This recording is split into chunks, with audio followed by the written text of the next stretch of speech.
Bienvenidos una vez más a este tu programa, Nuevas de Salvación, del Ministerio Cristo Ahora Veo, dirigido y conducido por el evangelista Fran Segovia, desde España, Barcelona. Reformas FS. Estamos ubicados en Terraza, Barcelona. Hacemos cualquier tipo de reformas. También ofrecemos servicios de electricidad, fontanería, herrería, trabajamos con pladur, entre muchas y otras cosas. Pregunte sin compromiso. También hacemos visitas sin ningún tipo de coste. Puede comunicarse a través del siguiente número: 632-782657.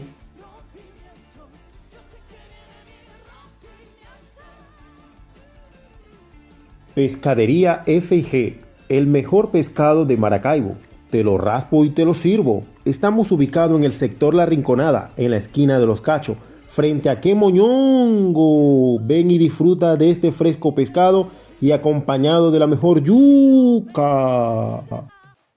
Uno de los salmos más preferidos por la gente es el Salmo 23. Tal vez no lo sepas, pero se lee en cada Shabbat, en la mañana, luego del tiempo de la oración, cuando la gente llega a casa y santifica ese día por segunda vez, la primera vez en el anochecer y la segunda vez en la mañana, leemos el Salmo 23, o lo leen, el Salmo 23. Sabemos que el Shabbat tiene una conexión con el reino de Dios. Y cuando vemos el Salmo 23, descubrimos que hay muchas promesas en este Salmo que hablan del consuelo de Dios, su compasión, su amor, su liderazgo, su provisión. Y todo esto habla del hecho que nuestro Dios es el Rey de Reyes. Y cuando Él dice que hará algo, Él es capaz de llevarlo a cabo y convertir eso en una realidad en tu vida y en la mía. Así que abra su Biblia al Salmo 23. Lo primero que vemos aquí es que este salmo fue escrito por el rey David. Y en el primer verso dice lo siguiente: un salmo de David. Y luego David hace una proclamación. Dice que el Señor, que Él es mi pastor. El concepto de un pastor en aquel tiempo era de lo más informativo. El pastor era la persona que cuidaba el rebaño. Estaba dispuesto a entregar su vida y había una relación muy estrecha entre el pastor y todas las ovejas.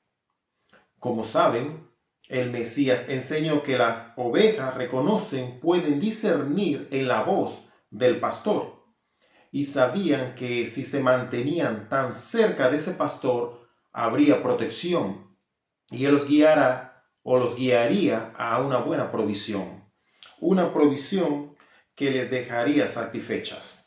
Esto es lo que David comunica en la primera parte de este salmo. Dice: el Señor es mi pastor.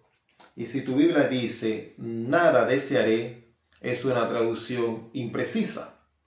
Lo que dice o lo que significa literalmente es nada me faltará. El énfasis no es que habrá un cambio en mí, sino que más bien el hecho es que Dios es fiel para proveer lo que yo necesito. No necesariamente lo que deseamos. Una de las señales que habla de un creyente maduro es que más y más ese creyente estará de acuerdo con Dios. Y presta atención a esto. Deseará las cosas que Dios tiene para él. Este creyente querrá lo que Dios quiere y estará de acuerdo con él. Se conformará a una semejanza de pensamiento y perspectiva con el Dios viviente.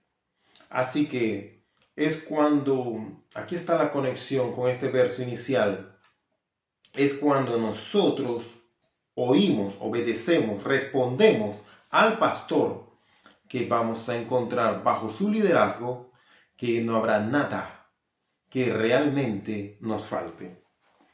Y si somos ovejas sabias, no habrá nada que nosotros queramos que Él no quiera. Estaremos de acuerdo con Él en todo. Así que el Señor es mi pastor nada me faltará. Así que leamos el siguiente verso. Nos habla del liderazgo de Dios, la guía de Dios. Y una de las cosas que debemos entender es esta. Cuando reconocemos a Dios en nuestras vidas, cuando deseamos lo que Él desea, cuando nos sometemos a su liderazgo, experimentaremos su guía.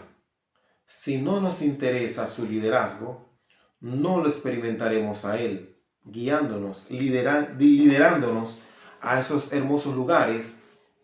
Y en este verso, que es el verso 2, dice, en pasto de Deche en hebreo quiere decir, en hebreo moderno significará un pasto hermoso, bien trabajado, donde existe una vegetación que ha sido cuidada con esmeros, y para las ovejas esto representa una buena medida de provisión. Es algo que las dejará satisfechas. Entonces, el Señor es mi pastor, nada nos faltará. Y la razón por qué nada bueno nos faltará es porque dice aquí, mira el texto, el verso 2 dice, en buenos pastos, verde pasto, un lugar muy fértil y bien cuidado, dice, Él me hace, este es David, Él dice que el Señor, mi pastor, me hace recostar. La palabra aquí para recostarse normalmente se refiere justo a eso, a una oveja, a una cabra o una vaca, algún animal doméstico recostándose con el propósito, oye bien, con el propósito de descansar y estar tranquilos. Esta es una palabra muy importante, porque con muchas frecuencias un animal de esta clase no se recostará al menos que sienta plena seguridad. Un animal inseguro que no percibe provisión, esa protección de pastor, uno que quizás se sienta amenazado o cuyas necesidades no han sido suplidas, se quedará de pie con el fin de moverse rápidamente o de buscar un mejor lugar a donde ir. Pero un animal que está satisfecho y confiado, que se siente seguro, es la clase de animal que se recostará. Entonces está en modo que el pastor hará que se recueste, o sea que este pastor proveerá todo lo necesario para que el animal se sienta seguro. No solo eso, sino que en la segunda parte del verso dice, junto a aguas calmadas o de reposo. Esto significa que no son aguas peligrosas. Son aguas que, y aquí hay algo que muchos pueden pasar por alto, pero cuando el agua está quieta, eso te da percepción. Puedes ver mejor bajo las aguas calmadas que bajo aguas turbulentas.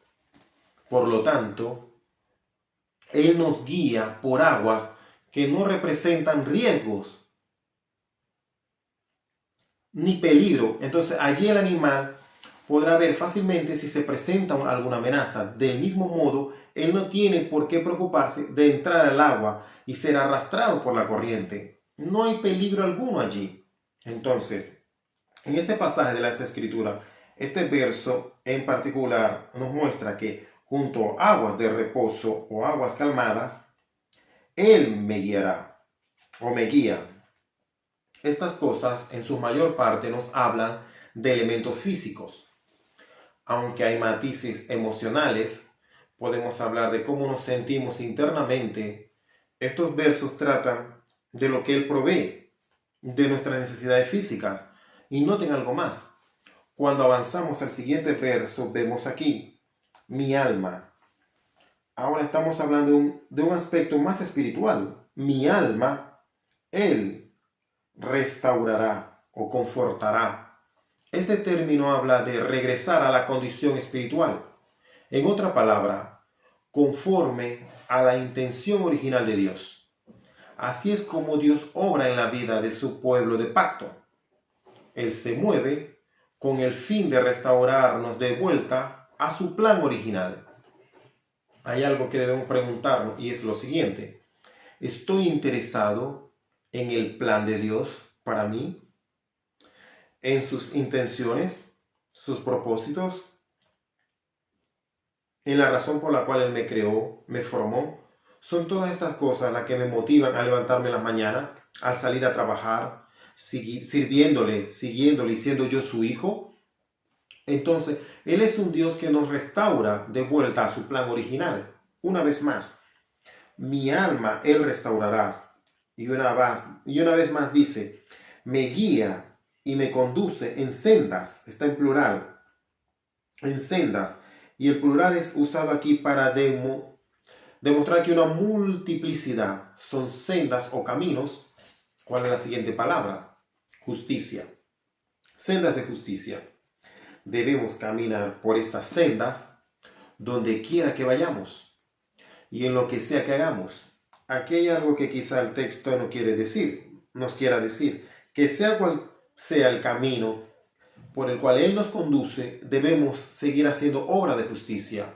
Como dice el profeta, ejecuten la justicia, sean de influencia para los demás. Entonces, Él me guía. Él está obrando en mi vida con el fin de que mi vida manifieste justicia y por lo tanto Él me guía por sendas de justicia. ¿Por qué? Por causa de su nombre. Aquí habla de su nombre, que es su carácter, pero también su reputación. Que hagamos conocer su nombre. ¿Y cómo lo hacemos?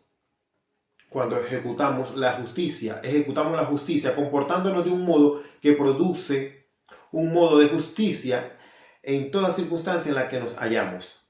En el mundo en el que vivimos hay mucha injusticia. Se supone que seamos instrumentos que toman esa justicia y la convierten en justicia con el fin de que la justicia y la rectitud de Dios se manifiesten por causa de su nombre. Y cuando caminemos en su carácter, sí habrá un resultado de justicia. Hay una estrecha relación entre la palabra justicia y la palabra gloria. Esto no desde un punto de vista del idioma, sino desde la perspectiva de su resultado. Cuando hay justicia, esa justicia manifestará la gloria de Dios. Y para eso hemos sido creados.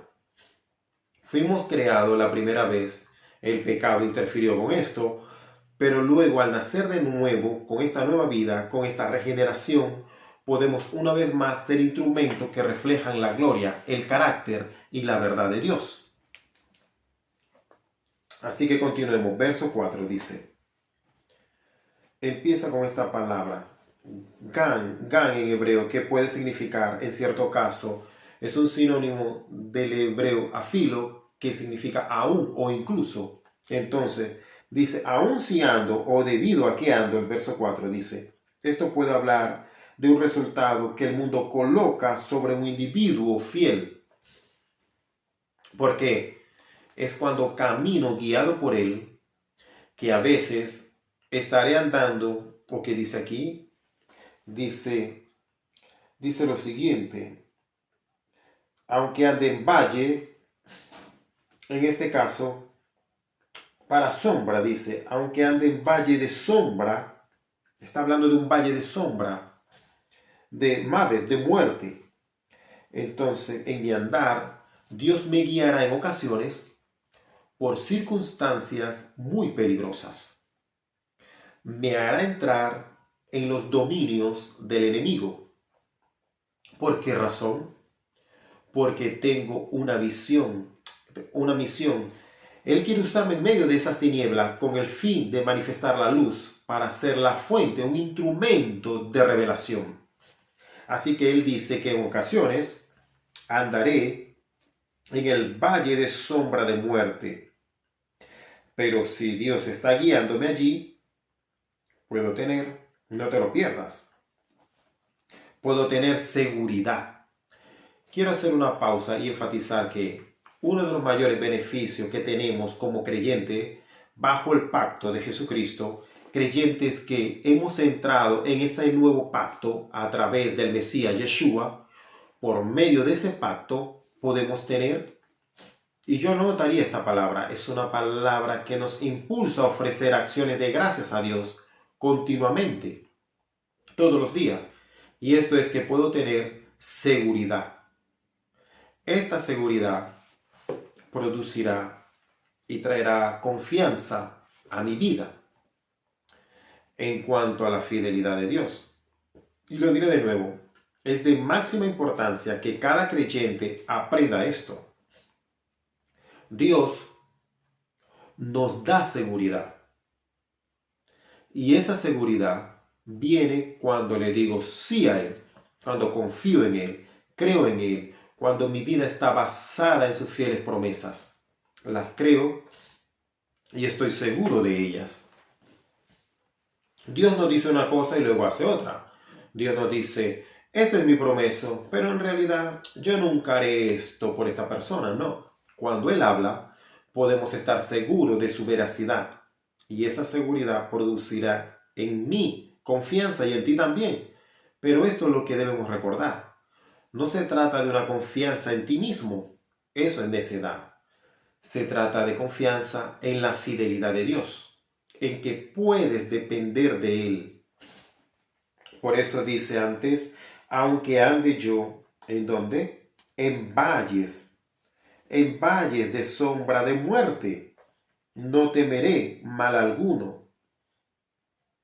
Ningún mal. El mal es todo aquello que está fuera de la voluntad de Dios. No tengo temor de experimentar fuera de la voluntad de Dios, porque Dios me conduce en su voluntad, y en su voluntad puedo esperar con certeza su provisión. Por tanto, no temeré mal alguno. Y aquí está lo maravilloso. Seguimos leyendo. En la última parte del verso 4 dice, porque tú, este tú se refiere a tú, oh Dios, mi pastor, mi salvador, mi Señor, porque tú estás conmigo.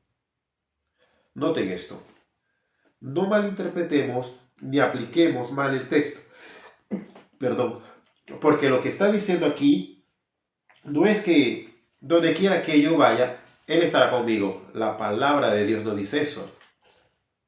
Él nunca nos dejará ni nos desamparará. El Espíritu Santo no se apartará de un verdadero creyente.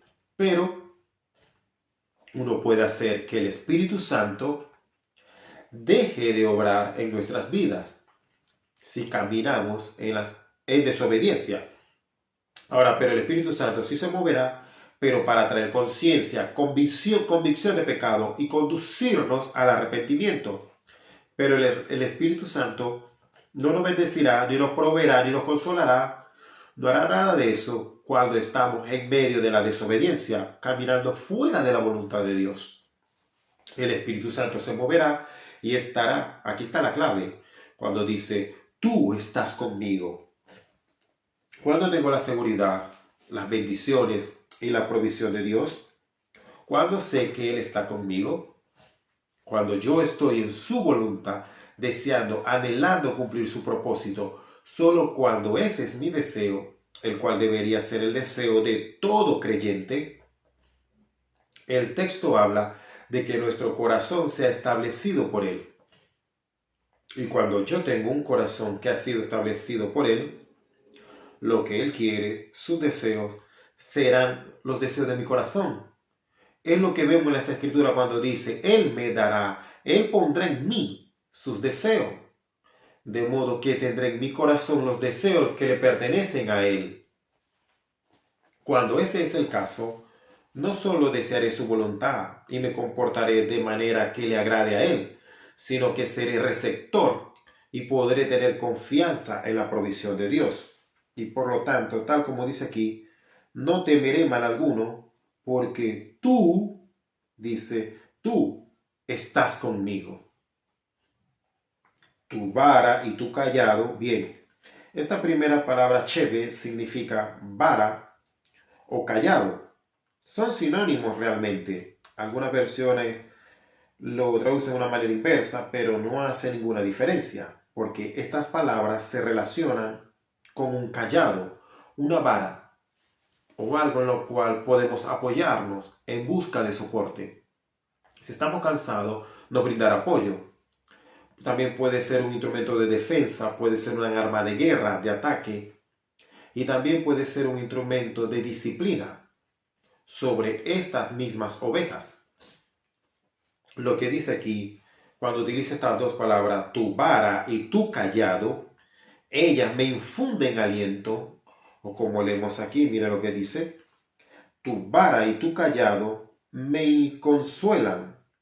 O sea, es decir, esta palabra para consolar tiene que ver con traer algo que esté en línea con los propósitos y la voluntad de Dios. Así que Dios me defenderá cuando necesite defensa, me disciplinará cuando necesite disciplina, irá a la guerra por mí cuando el enemigo venga en mi contra.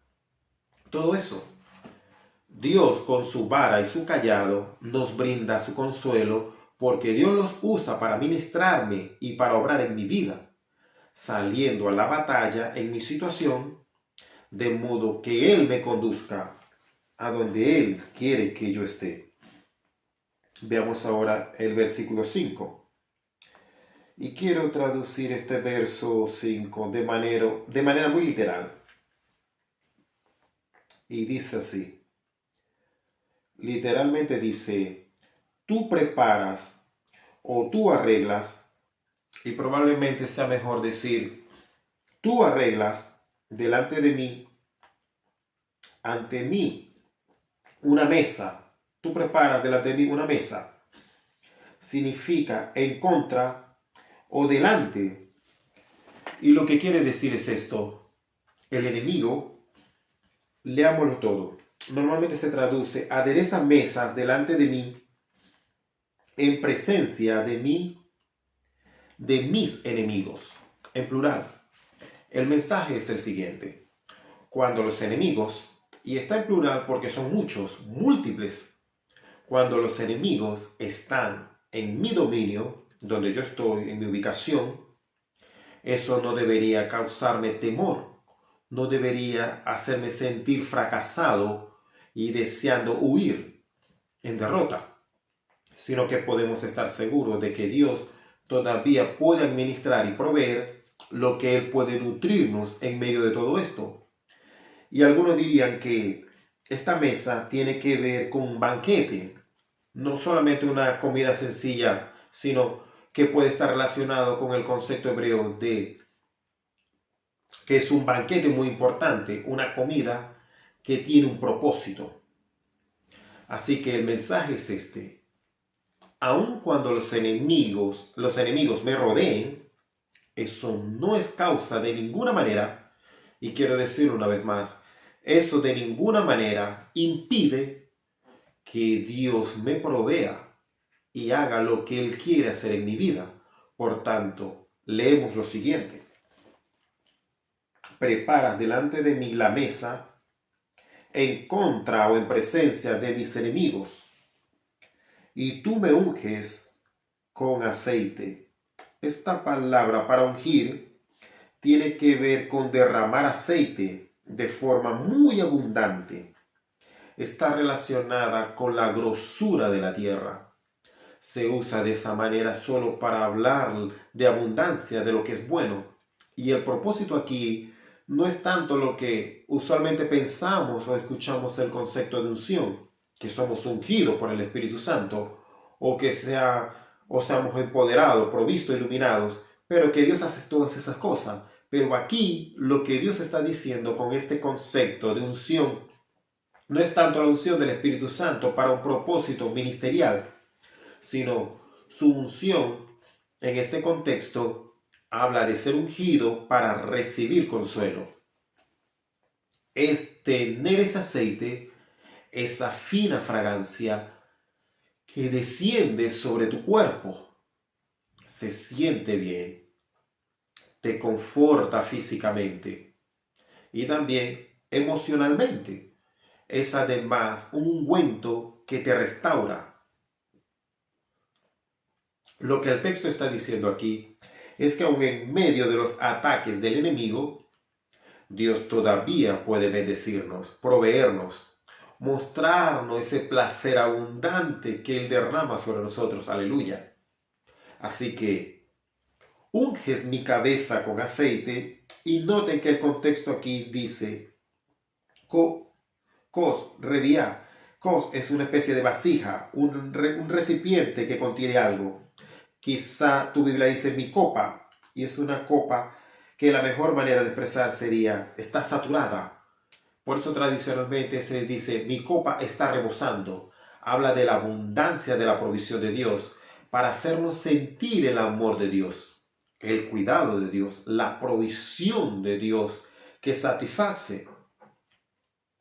Y todo esto dice que Él es capaz de hacerlo, mientras que el enemigo aún sigue con sus propósitos. En otras palabras, Dios puede protegernos de todos los ataques del enemigo, al mismo tiempo que continúa ministrándonos. Bien, en medio de esto, debemos pensar, ¿por qué Dios hace todo esto? Ya lo hemos comentado. La razón es para que podamos adorarle. Tú nunca, presta mucha atención, tú nunca jamás estarás en una situación, no hay nada que pueda suceder en tu vida que te impida que adores a Dios. Aquí está la principal enseñanza del estudio de hoy. Si quieres vivir una vida victoriosa, si quieres vivir de una manera que verdaderamente expreses la vida que Dios te ha impartido, entonces, en toda circunstancia, no importa lo que estés experimentando, en todas las cosas, adora a Dios. Comprende que la verdadera meta del enemigo es esta. Él desea que cualquier otra cosa, ¿sí? Su nombre significa adversario. Él trae adversidad a nuestra vida. ¿Pero por qué? Porque hay dos razones. Número uno, Él disfruta ver el dolor de otros, la desgracia de otro. Y por eso, cuando algo bueno le sucede a alguien más, tú deberías alegrarte. Si por el contrario te sientes mal, eso habla de tu inseguridad y tienes que orar por eso y decirle, Dios, cámbiame, porque no estoy actuando como un hijo que refleja tus atributos, tus pensamientos, tus perspectivas y cómo tú ves las cosas. Dios, obra en mí, edifícame, para que pueda regocijarme por las cosas buenas que le pasan a los demás. Satanás solo se regocija cuando a otro le pasan cosas malas, porque él piensa que la derrota de los demás lo exalta a él. Qué manera tan horrible de pensar. En segundo lugar, y aquí está el meollo del asunto, Satanás quiere que dejes de adorar a Dios. Así que no importa lo que esté ocurriendo en tu vida, incluso cuando fallamos gravemente y nos sentimos tan indignos de adorar a Dios, y lo somos, adórale de cualquier manera, porque en realidad siempre seremos indignos de adorarle. Así que si fallamos en cosas graves o en otras no tan graves, no hay diferencia, sigue adorando a Dios. Nunca dejes que nada, grande o pequeño, te impida adorarle.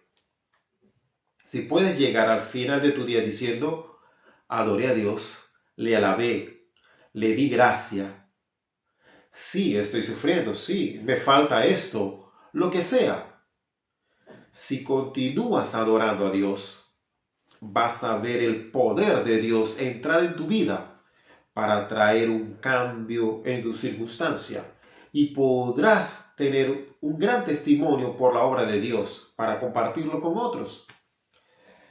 Entonces, vamos al último verso, Salmo 23, 6.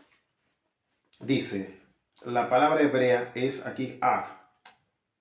Puede significar ciertamente o pero. Es una palabra que hace enfático lo que viene después, lo subraya, lo resalta. Y dice así, ciertamente, Tog Bajeser. Tog es la voluntad de Dios. Siempre se traduce como bien o bondad. Ese otro ejemplo de lo que es bueno es la voluntad de Dios. Experimentamos la voluntad o la bondad de Dios Así que la siguiente palabra es Geser, la gracia de Dios. Ciertamente el bien y la gracia es que yo nunca podré cumplir la voluntad de Dios si no me aferro a la gracia de Dios. Así que dice, ciertamente el bien y la gracia, y esto es de Dios, me perseguirán. No tienes por qué preocuparte por la voluntad de Dios. Él te la hará a conocer, Él te la va a dar a conocer, ella te perseguirá. Y con ese conocimiento de la voluntad de Dios, Él suplirá gracia. Y como digo con frecuencia, la gracia es el elemento que nos salva. La gracia está relacionada con la misericordia. La gracia es necesaria para experimentar el perdón. La gracia está allí para producir la regeneración en nosotros. Pero la gracia también obra en nuestras vidas para conducirnos a la voluntad de Dios. No solo que tropecemos con ellas, sino que tengamos la provisión necesaria para cumplir esa voluntad. Así que dice, ciertamente el bien y la gracia me perseguirán todos los días de mi vida. ¿Sabe lo que significa eso? Que cada día, la voluntad de Dios se nos presenta, nos persigue, y Dios nos dará gracia para producir la conclusión para ese día de su propósito y su voluntad. Así que ciertamente el bien y la gracia me perseguirán todos los días de mi vida. Para eso es que tengo vida, para poder cumplir su voluntad. Y entonces noten lo que dice el destino que tenemos. Entonces esto es una promesa, debemos afirmarla, tenemos la seguridad en cuanto a esto. Entonces yo habitaré en la casa del Señor. Los eruditos rabínicos, los sabios del judaísmo, cuando leen esta frase, donde quiera que aparezca, cuando dice Bet Adonai, señala a que se refiere al templo, ¿en lugar de qué? De adoración. Dice que habitaré en la casa del Señor, ¿para qué? Para adorarle. Y esta es mi eternidad. Por eso dice, y habitaré en la casa del Señor, o para siempre, o por la extensión de días, o a lo largo de los días. Y esto es un modismo hebreo para decir la eternidad. Lo que tenemos por delante es una eternidad adorando a Dios. Y la razón por la que eso es tan maravilloso es porque hay una relación entre adorar a Dios y experimentar la presencia de Dios. Estar allí, en su presencia. Así que ciertamente el bien y la gracia me seguirán todos los días de mi vida. Y eso me impulsará finalmente a que yo habite. Y la implicación es que yo habite, es que siga habitando y para siempre habite en la casa del Señor, adorándole a Él a lo largo de los días. O en otras palabras, por la eternidad. Salmo 23. Qué revelación tan rica, tan hermosa para hacernos pensar de manera diferente. Y si pensamos diferente, la buena noticia es que nos comportaremos diferente. Shalom. Así que quiero que en este día hermoso y maravilloso, la misericordia, la gracia de Dios en tu vida sea manifestada. Si no tienes a Cristo en tu corazón, o si le has fallado estando en Cristo y te has apartado al mundo, a un vicio, has vuelto atrás, te sientes indigno, ven nuevamente a los brazos de Jesús. Él es un Dios de misericordia, un Dios de protección, un Dios de amor, un Dios que da oportunidad, un Dios que quiere lo mejor para ti y te lo ha demostrado porque su diestra ha venido sobre ti, su diestra ha hecho maravilla, valentía, poder, milagros, testimonios sobre tu vida, sobre tu casa, sobre tus hijos, sobre tu matrimonio, sobre tu trabajo, sobre tu finanza. Él lo ha hecho. Él te ha cambiado. Él ha cambiado tu lamento en baile. Así que dice, di conmigo estas siguientes palabras. Señor Jesús, reconozco que soy un pecador.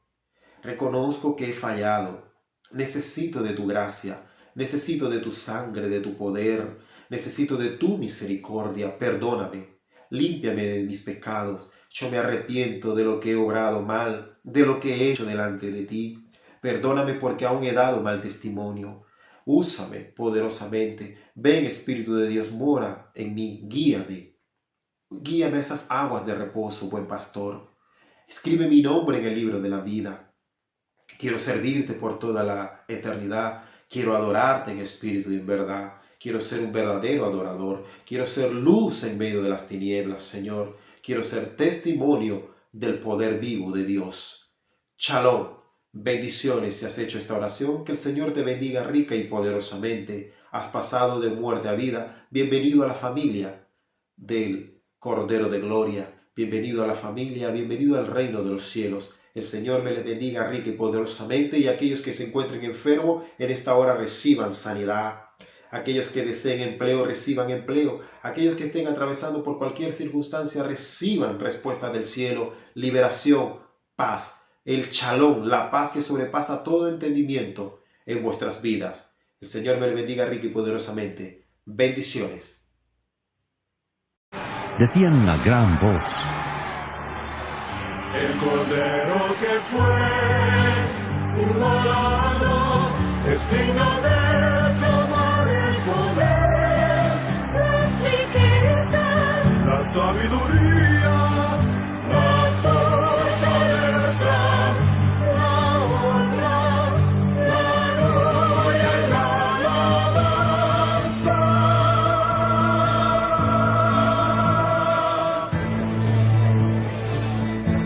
a todo lo creado que está en el cielo, sobre la tierra, debajo de la tierra y en el mar, y a todas las cosas que hay en ellos. Oí decir: Aquí está sentado en el trono y al Cordero sea la alabanza, la honra, la gloria y el poder por los siglos de los siglos.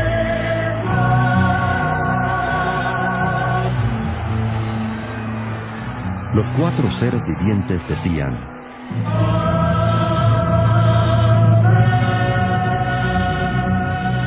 y los 24 ancianos se postraron sobre sus rostros y adoraron al que vive por los siglos de los siglos.